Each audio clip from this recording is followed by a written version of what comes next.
Noida stadium में one nation one election के समर्थन में एक दौड़ प्रतियोगिता का आयोजन किया गया। इसका उद्देश्य देश भर में लोकसभा और विधानसभा चुनावों को साथ कराने की आवश्यकता के प्रति जागरूकता फैलाना रहा। इस अवसर पर मुख्य अतिथि के रूप में केंद्रीय कृषि मंत्री शिवराज सिंह चौहान मौजूद रहे, जिन्होंने हरी झंडी दिखाकर दौड़ को रवाना किया।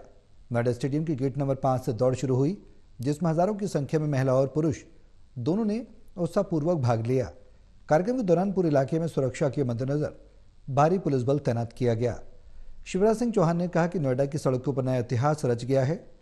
जन सैलाब में बच्चे, माताएं, बहनें, भाई, बेटे और बुजुर्ग शामिल हैं।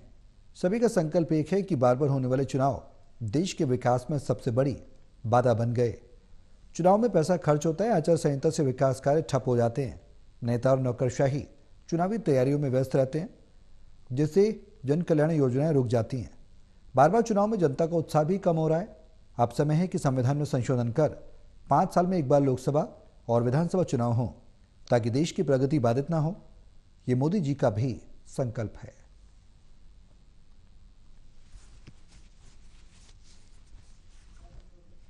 नोएडा की सड़कों पर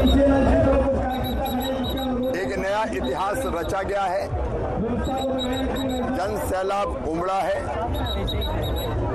और इस जन सैलाब में बच्चे भी हैं, माताएं बहनें भी हैं, बेटा बेटियां, भाई बहन, बुजुर्ग, और इन सब का संकल्प एक है।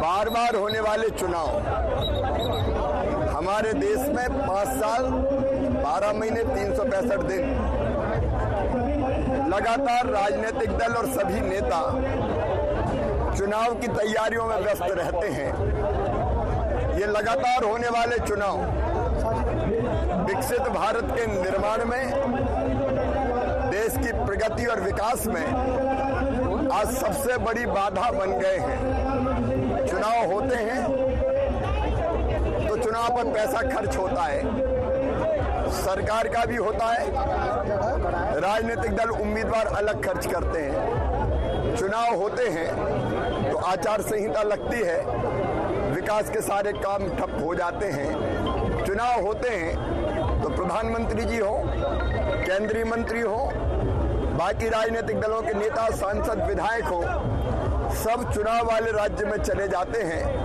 तो एक राज्य का विकास का काम और जन कल्याण की योजनाएं ठप होती हैं। चुनाव होते हैं तो सारी ब्यूरोक्रेसी और हमारा शासकीय अमला वोटर लिस्ट बनाने से लेके चुनाव करवाने तक की व्यस्तताओं में ऐसा व्यस्त होता है कि उनके सारे काम रह जाते हैं। चुनाव होते हैं तो फिर लगातार चुनाव होने के कारण जनता की चुनाव में रुचि भी कम होती जाती है।